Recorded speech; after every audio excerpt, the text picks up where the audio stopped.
السلام علیکم ورحمۃ اللہ وبرکاتہ۔ پلے اسٹور سے ٹرو اسلام اپلیکیشن کو ڈاؤن لوڈ کیجئے۔ قرآن پاک رومن انگلش لینگویج میں ڈالا گیا ہے۔ حدیث پاک بھی اردو اور رومن انگلش لینگویج میں انٹری کی جا رہی ہے۔ عقائد اہل سنت بھی ڈالے ہوئے ہیں۔ ڈاؤن لوڈ کریے، پڑھیے، اپنے دوستوں میں، اپنے رشتہ داروں میں شیئر کیجئے اور زیادہ سے زیادہ ڈونیٹ کیجئے تاکہ ہم اس ایپ کو مکمل کر سکیں۔ السلام علیکم۔ میرے پیارے آقا صلی اللہ تعالی علیہ وسلم کے پیارے دیوانوں، جیسے جیسے دن گزرتے جا رہے ہیں ہم اپنی موت سے قریب تر ہوتے جا رہے ہیں۔ ہر گزرنے والا دن ہمیں ہماری موت سے قریب کر رہا ہے۔ ہر گزرنے والا گھنٹہ ہمیں ہماری موت سے قریب کر رہا ہے۔ ہر گزرنے والا سیکنڈ ہمیں ہماری موت سے قریب کر رہا ہے۔ اور موت وہ ہے جو محبتوں میں افتراق پیدا کرتی ہے، محبوبوں میں جدائی پیدا کرتی ہے۔ میرے پیارے آقا صلی اللہ علیہ وسلم کے پیارے دیوانوں، انسان کے پاس اگر مکان ہے تو مکان اس کو چھوڑنا پڑتا ہے۔ انسان کے پاس دکان ہے، اسے دکان چھوڑنا پڑتا ہے۔ انسان کے پاس اگر اولاد ہے، اولاد کو چھوڑنا پڑتا ہے۔ انسان اگر ماں باپ رکھتا ہے، ماں باپ چھوڑنا پڑتا ہے۔ اس لیے کہ موت وہ تلخ حقیقت ہے جس کا انکار ایک کافر بھی نہیں کر سکتا، ایک مشرک بھی نہیں کر سکتا۔ موت کا اعتراف سب کو ہے، مگر میرے پیارے آقا صلی اللہ علیہ وسلم کے پیارے دیوانوں، ہر گزرنے والا دن ہمیں موت سے قریب کر رہا ہے۔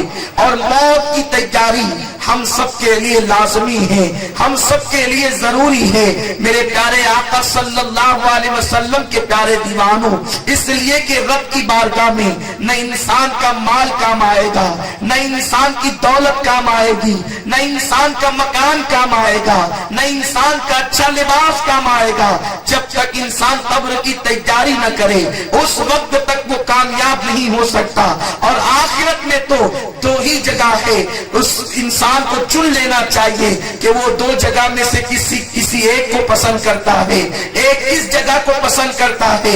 ایک تو وہ ہے جسے جہنم کہتے ہیں، ایک تو وہ ہے جسے جنت کہتے ہیں۔ جہنم میں فرعون ہے، جہنم میں حامان ہے، جہنم میں نمرود ہے، جہنم میں یزید ہے، جہنم میں بخت نصر ہے، اور جنت میں رسول اعظم ہے، جنت میں غوث اعظم ہے، جنت میں حسین اعظم ہے، جنت میں مولائے کائنات ہے، جنت میں غریب نواز ہے۔ اب ہمیں چننا ہے کہ ہمیں فرعون والی جہنم چاہیے یا رسول والی جنت چاہیے، ہمیں حسین والی جنت چاہیے یا یزید والی جہنم چاہیے۔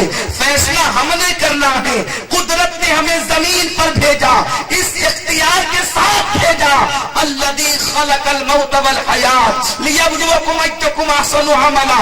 ہم نے زندگی اور موت کو پیدا کر کے تمہارا امتحان لیا ہے، تمہیں آزمایا ہے کہ تم تھوڑی سی زندگی کو پا کر کتنا اچھا عمل کرتے ہو۔ میرے پیارے آقا علیہ السلام کے پیارے دیوانوں، اللہ نے تمہیں اختیار دے کر کے بھیجا۔ تم پتھروں کی طرح مجبور نہیں، تم درختوں کی طرح مجبور نہیں، تم جانوروں کی طرح مجبور نہیں۔ اللہ نے تمہیں عقل عطا کیا، اللہ نے تمہیں شعور عطا کیا، اللہ نے تمہیں زندگی کے قیمتی لمحات عطا کیا۔ اب بتاؤ، تم دنیا میں فرعون کے طریقے پر چل کر یا اپنے آپ کو جہنم کا ایندھن بناتے ہو، یا مصطفیٰ کریم کی سنت پر عمل کر کے اپنے آپ کو جنتی بناتے ہو۔ میرے پیارے آقا علیہ السلام کے پیارے دیوانوں، بہت سارے لوگ ایسے ہیں جو کہتے ہیں ہم جنتی ہیں، لیکن میں آپ کو یوں بتاؤں، فیصل تو قرآن ہے۔ قرآن جو فیصلہ کرے گا اسے سب کو ماننا پڑے گا۔ قرآن کا انکار تو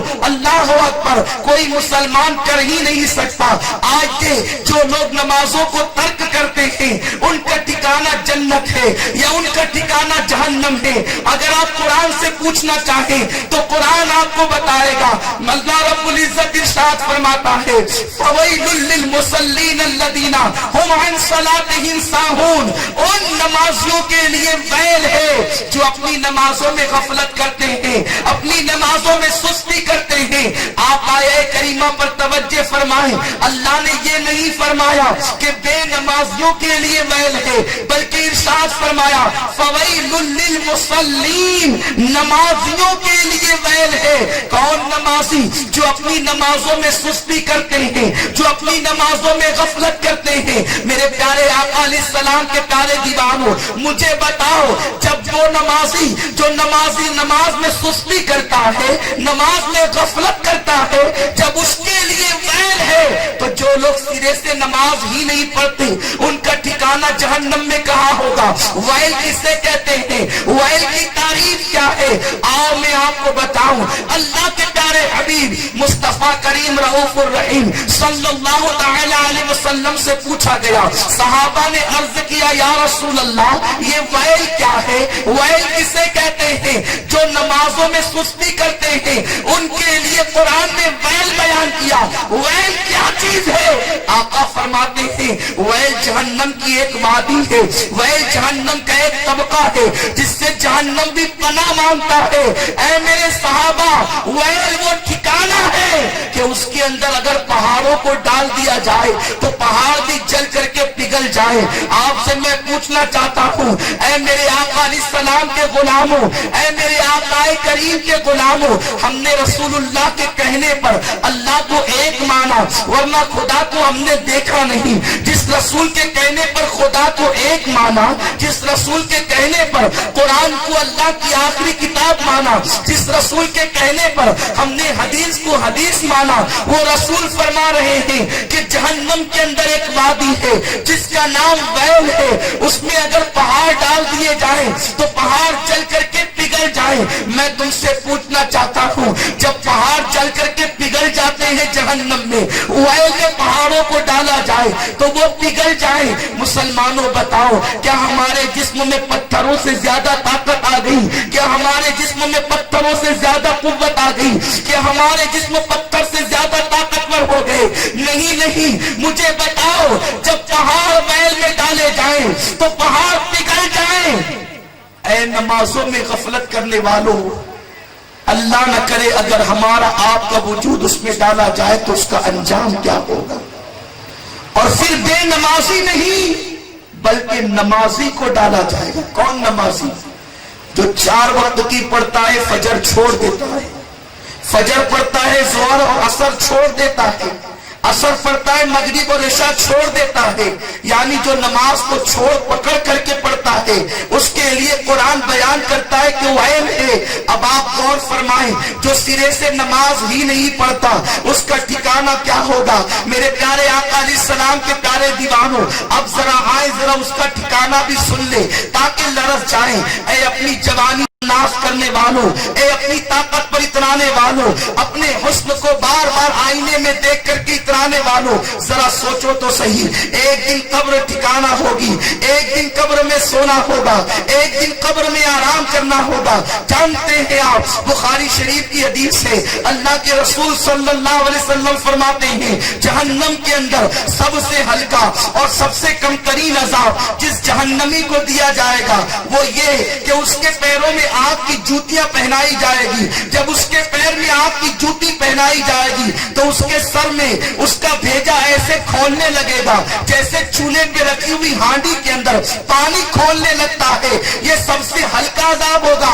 صحابہ نے عرض کیا یا رسول اللہ, سب سے ہلکا عذاب یہ ہے تو جہنم کا سب سے بھاری عذاب کیا ہوگا؟ آقا فرماتے ہیں جہنم کا سب سے بھاری عذاب جو ہوگا اس کو کوئی بیان ہی نہیں کر سکتا, اس کو قلم لکھ نہیں سکتا, وہ تصور میں نہیں آ سکتا, وہ گمان میں نہیں آ سکتا, وہ بیان میں نہیں آ سکتا. آقا فرماتے ہیں اگر وہ عذاب بکریوں کو پتا چل جائے, جانوروں کو پتا چل جائے تو جانور ایسے گھلنے لگیں گے جیسے پانی کے اندر نمک گھل جاتا ہے, وہ بیان نہیں ہو سکتا. آقا سے پوچھا یا رسول اللہ, وہ عذاب جو بیان نہیں ہو سکتا, جو لکھا نہیں